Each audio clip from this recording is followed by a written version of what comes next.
না, কোন কেতাব কোন বই পাওয়া যায় না। এই কেতাব বুজুর্গের দিনের সিনার মধ্যে থাকে। কোথায় থাকে? বুজুর্গের দিনের সিনার মধ্যে থাকে। এই সিনায় সিনায় লেখাপড়া করতে হয়। কি কথা বুঝতে পেরেছেন? আমি বললাম যে আমি কি তরিকার ওয়াজ করি না। সিনায় সিনায় লেখাপড়া করতে হতে হয়। সিনায় সিনায় লেখাপড়া যারা আছে ওই ব্যক্তি এই এলেম নিতে পারে। আপনি জানেন ইমাম হোসেন পাক যখন সবাই শহীদ হয়ে গেল, পুরুষ আর কেউ রইল না, আলে একমাত্র জয়নুল আবেদিন ছাড়া, জয়নুল আবেদিন আলাইহিস সালাম ছাড়া সবাই শহীদ হয়ে গেল। এবার ওনার পালা। জয়নুল আবেদিন আলাইহিস সালাম তো কি ছিলেন? রুগ্ন ছিলেন, অসুস্থ ছিলেন, তাই না? অসুস্থ থাকার কারণে উনি যুদ্ধে যাবেন না। আসলে আল্লাহ রাব্বুল ইজ্জত অসুস্থ করে ফেলবেন এই কারণে যে ইমামত শেষ হবে না। ইমামত কখনো শেষ হতে পারে না, আর সব শেষ হয়ে যাবে, ইমামত কখনো শেষ হবে না। এটা কার ওয়াদা? আল্লাহ রাব্বুল ইজ্জতের ওয়াদা। ইমামত কখনো শেষ হবে না, কোরআনের ওয়াদা। কোরআনে আল্লাহ রাব্বুল ইজ্জত বলেছেন। তাই জয়নুল আবেদিন আলাইহিস সালাম উনি অসুস্থ হয়ে পড়লেন। ইমাম হোসেন পাকের সিরিয়াল চলে এসেছে। উনি এখন কারবালার ময়দানে গিয়ে যুদ্ধ করবেন। উনি জানেন না যুদ্ধ অবধারিত করা যায়, জানে কিনা? বলেছেন না উনি আগেই? উনি যখন যুদ্ধে যাবেন, তার আগে চিন্তা করলেন আমার নানা আমার বাবা যে এলেম আমাকে দিয়ে গেছে, যে প্রেম দিয়েছে, যে আলোদূত দিয়েছে, যে সাফায়াত করার যে কৌশলগুলো দিয়েছে, সেইগুলো যদি আমার ছেলেকে না দিয়ে যায়, আমার ছেলের পরে কিয়ামত পর্যন্ত এটা কে লালন করবে? কথা কি বুঝতে পেরেছেন? তখন কি করলেন জানেন? ইমাম জয়নুল আবেদিনকে বলল, বাবা আমার বুকের মধ্যে আয়। কি বললেন? বাবা আমার বুকের মধ্যে আয়। বুকে জড়িয়ে ধরলেন, বুকে জড়িয়ে ধরে সিনাত থেকে সিনায় এলেম দিয়ে দিলেন। বলল আমার নানা রাসূল খুদা সাল্লাল্লাহু আলাইহি সাল্লাম যে এলেম আমাকে দান করেছিলেন, বাবা আমি তোমাকে পূর্ণাঙ্গ রূপে সেটা ঢেলে দিয়ে গেলাম। তুমি এলেমটাকে সঠিক জায়গায় সঠিকভাবে প্রয়োগ করবে। নিশ্চয়ই নিশ্চয়ই আল্লাহ তোমার সঙ্গে থাকবেন, আমার নানাজান তোমার সঙ্গে থাকবেন, আমার বাবা তোমার সঙ্গে থাকবেন, আমিও তোমার সঙ্গে থাকবো। উনি সেটা দাঁড়িয়ে সেটা শেষ করে যখন উনি ময়দানে গেলেন, ময়দানে গিয়ে যুদ্ধ শুরু করেননি। ইমাম হোসেন পাক ময়দানে গিয়ে যুদ্ধ শুরু করেননি। যখন দেখলেন তাদের দাড়ি আছে, টুপি আছে, জুব্বা আছে, তারা মুসলমান, এটা যখন দেখলেন তখন উনি দাঁড়িয়ে বলেছিলেন হাল মিন নাসরিন ইয়ানসুরনা, হাল মিন নাসরিন ইয়ানসুরনা। তোমাদের মধ্যে কি একজনও মুসলমান নেই যে আমাকে সাহায্য করার? তোমাদের মধ্যে একজন মানুষ কি নেই যে আমাকে সাহায্য করার? কথা কি বুঝতে পেরেছেন? যখন দেখলো যে সবাই চুপ করালো, তখন একজন মুসলমানও কি তোমাদের মধ্যে নেই? একজন মুসলমানও কি তোমাদের মধ্যে নেই আমাকে সাহায্য করার? তার মানে কি? তার মানে ওই 29,000 বা 30,000 বা 19,000 বা 21,000 যাই বলি মতান্তরে যে এজিদ বাহিনীর লোকজন ছিল, তার মধ্যে একজন মুসলমানও ছিল না, লেবাসধারী মুসলমান ছিল। নাকি লেবাসের মুসলমান ছিল। ইমাম হোসেনের পক্ষের কোন মুসলমান ছিল না। ইমাম পক্ষের বিপক্ষে মানে ইমাম হোসেন পাকের বিপক্ষে মানে মওলা কায়নাতের বিপক্ষে, মওলা কায়নাতের বিপক্ষে মানে রাসূল পাক সাল্লাল্লাহু আলাইহি ওয়াসাল্লামের বিপক্ষে, রাসূল পাক সাল্লাল্লাহু আলাইহি ওয়াসাল্লামের বিপক্ষে মানে স্বয়ং সৃষ্টিকর্তার বিপক্ষে। কথা সত্য না মিথ্যা? তাহলে আমরা সেই বিপক্ষের পক্ষে কি থাকতে পারি? থাকতে পারি? গড়পাড়া ইমামবাড়ি দরবার শরীফ হচ্ছে সত্যের পক্ষে, ইমাম হোসেনের পক্ষে। খাজা মঈনুদ্দিন চিশতি বলেছেন যে মওলা কায়নাতের দরজায় করানারো, মওলা কায়নাত মানে মওলা আলীর দরজায় করানারো। যদি সেই দরজাটা না পাও তবে সেই ব্যক্তির দরজায় করানারো যে আলীর দরজায় করানারে।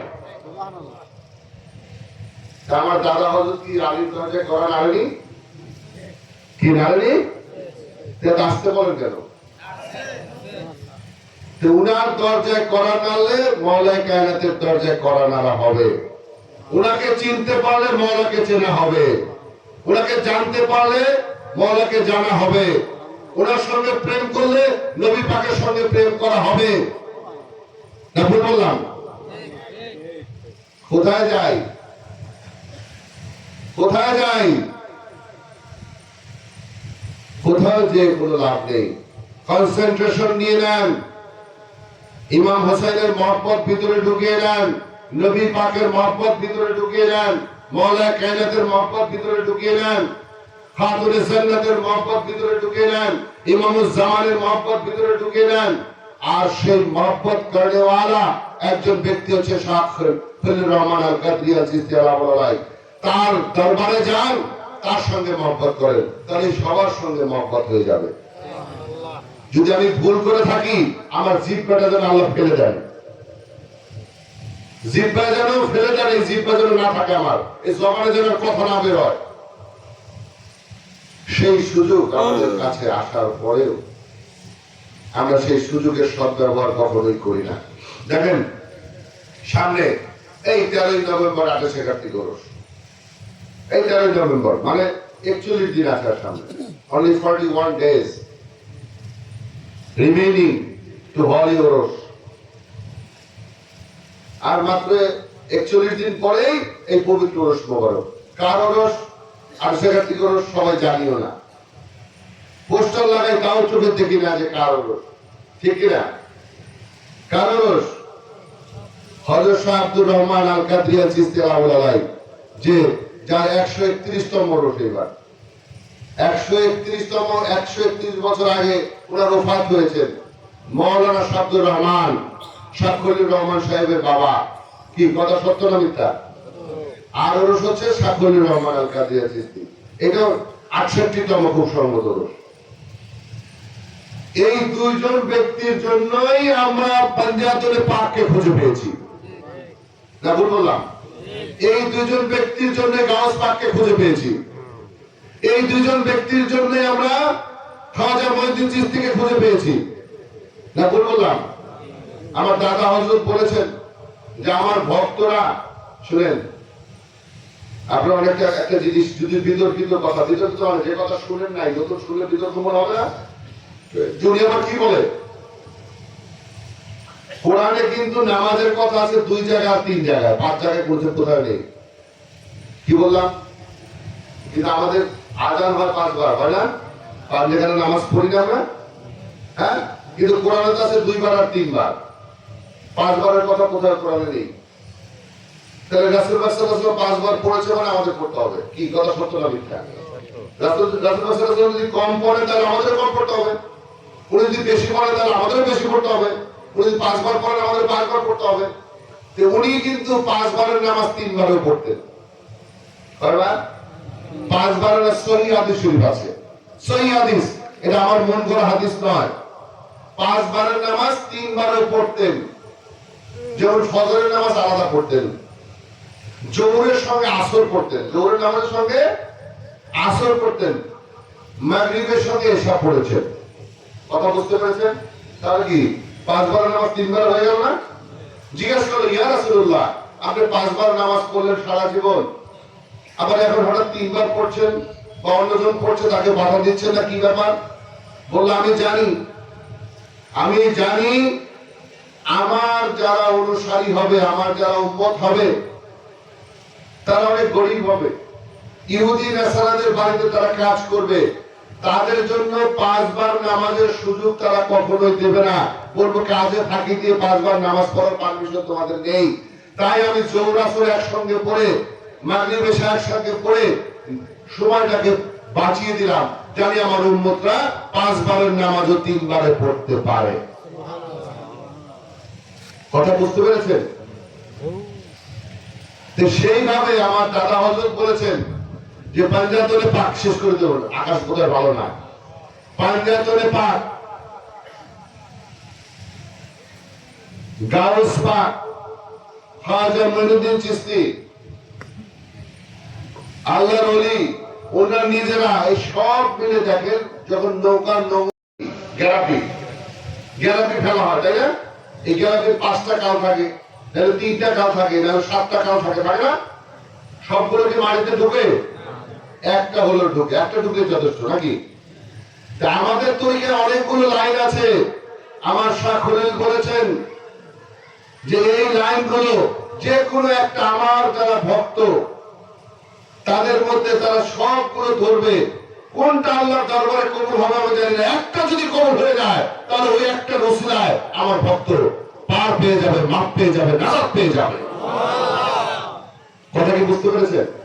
এই জন্য আমাদের তরিকায় কাজগুলো আছে, গাউস পাকের কাজ আছে, খাজা মঈনুদ্দিন চিশতির কাজ আছে, ওলি আল্লাহদের কাজ আছে, বড় পীর আব্দুল কাদের জিলানীর কাজ আছে, পাঞ্জাতনে পাকের কাজ আছে, আছে না?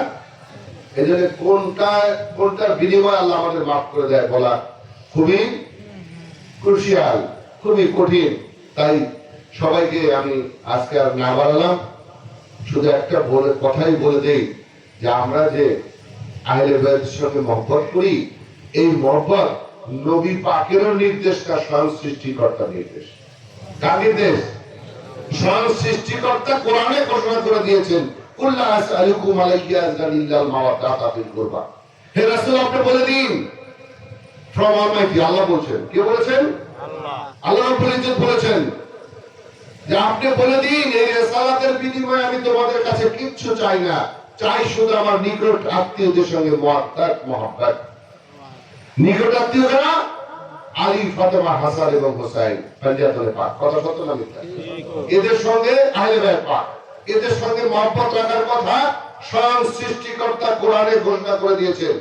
আর কোরআনে ঘোষণা হয়েছে দেখেই এটা নবী পাক ইচ্ছা পোষণ করে বলে গেছেন, হাদিস পাকে এসেছে, ইন্নাল হুসাইনা মিসবাহুল হুদা সাবিলাতুন নাজাত। নিশ্চয় আমার হোসাইন হেদায়েতের বাতি, মুক্তির নৌকা আমার হোসাইন। ইন্নাল হুসাইনা মিসবাহুল হুদা সাবিলাতুন নাজাত, কালা রাসূলুল্লাহ সাল্লাল্লাহু আলাইহি ওয়াসাল্লাম।